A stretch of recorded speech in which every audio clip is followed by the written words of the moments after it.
Halo semua, balik lagi di channel saya. Nah, di kesempatan kali ini seperti penampakan di sini ya, kita bakal membahas sedikit Gundam ya.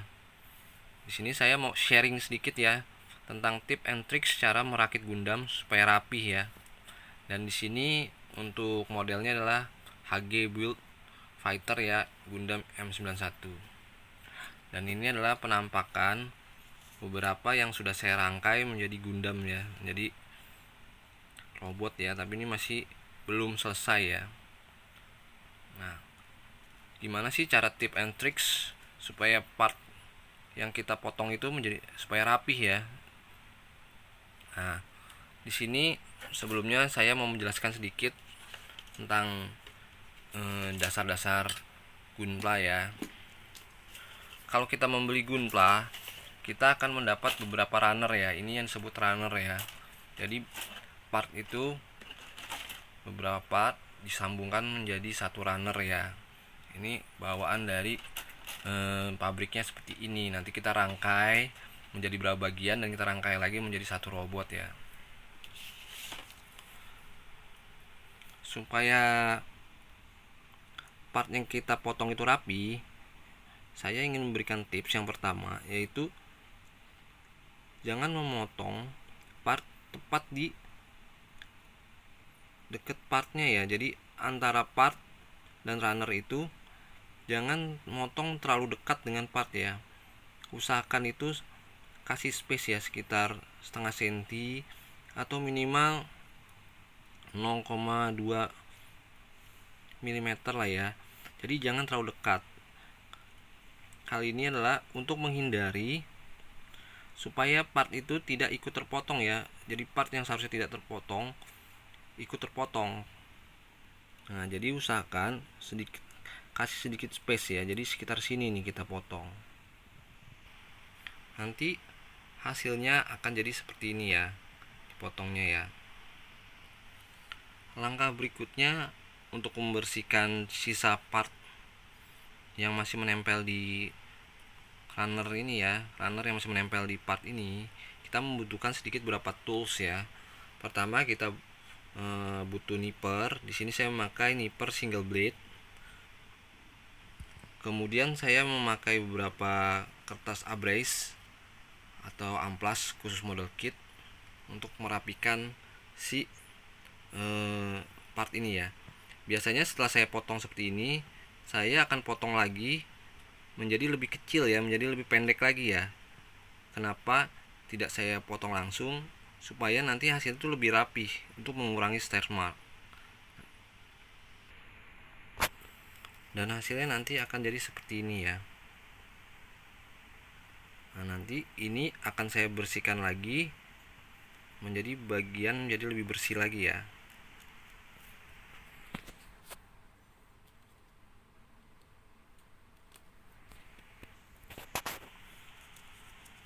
Di sini setelah saya bersihkan, tapi tetap masih ada sisa lemaknya ya, walaupun tidak terlalu dalam ya. Nah, di sini ya kelihatan masih ada part yang menonjol ya. Mengapa saya tidak langsung potong rata ya? Karena memang supaya partnya itu tidak rusak ya, karena motong terlalu dekat itu ditakutkan merusak si part itu ya. Ini kalau kita lihat di sini masih ada benjolan sedikit ya, tidak rata ya di beberapa bagian, karena memang nanti saya mau amplas ya. Nih seperti di ujung sini ini masih ada saya sisakan sedikit 1 mm ya runner itu ya. Jadi masih ada sisa nunmaknya sengaja, karena nanti saya akan amplas. Untuk tips mengamplas di sini biasanya saya menggunakan bantuan lakban ya, lakban atau selotip boleh lah, supaya nanti di bagian yang mau saya amplas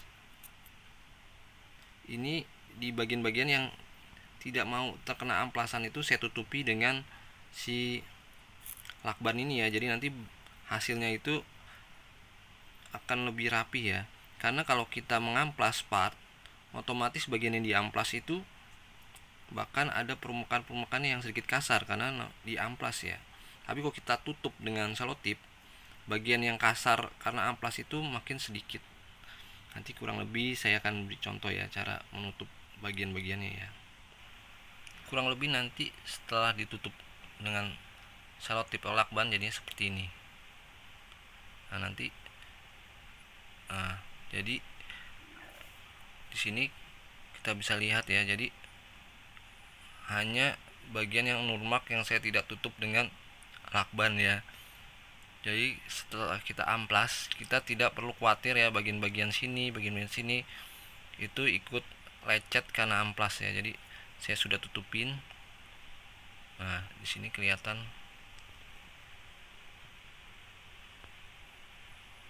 Nah, bagian yang saya sudah tutupin dengan amplas ya. Dengan selotip maksud saya. Nah, step berikutnya adalah kita akan mengamplas. Untuk teknik mengamplasnya biasanya itu saya mulai dari kertas grid nomor 400 ya, baru ke 600 dan terakhir ke 2000 ya. Dan cara mengamplasnya itu biasanya itu saya satu arah ya.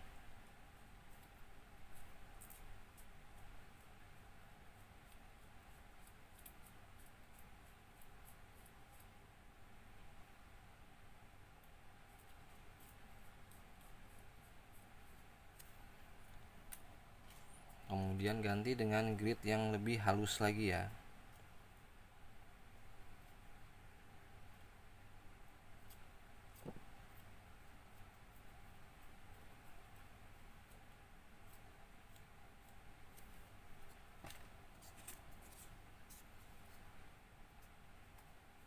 Dan pakai grid yang paling halus 2000.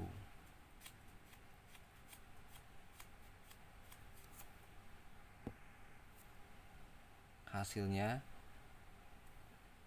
seperti ini, nanti sudah saya buka selotipnya. Dan untuk langkah terakhir biasanya saya menggunakan nail polish ya. Jadi ini untuk pengilap kuku ya, tapi bisa juga digunakan untuk gunpla ya. Jadi ini fungsinya itu untuk menghilangkan bekas-bekas dari goresan-goresan bekas amplas ya.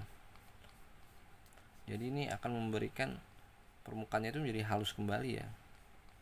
Pertama itu cara gunanya, pakai yang bagian kasar dulu, baru yang bagian halus ya. Ini fungsinya untuk memberikan efek shining ya, jadi lebih mengkilat kalau sudah digosok ya.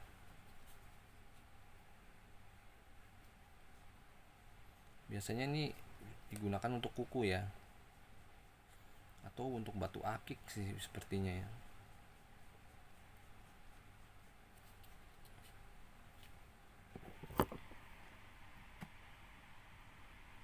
Hasilnya rapih ya. Nah, rapi ya, lemaknya sudah tidak ada lagi ya, dan goresan pun tidak terlalu banyak ya. Agak susah fokus. Nah, seperti ini ya. Seperti itu dulu tip and tricks cara untuk membersihkan non-mark ya. Nah, hasilnya seperti ini. Mungkin agak susah fokus. Nanti di next berikutnya tips and tricks untuk cara mengecat. Terima kasih bagi yang sudah menonton. Jangan lupa subscribe dan like video ini bagi yang suka. Atau mungkin ada yang ingin komentar, boleh minta masukan atau sarannya. Terima kasih semuanya. Sampai jumpa lagi.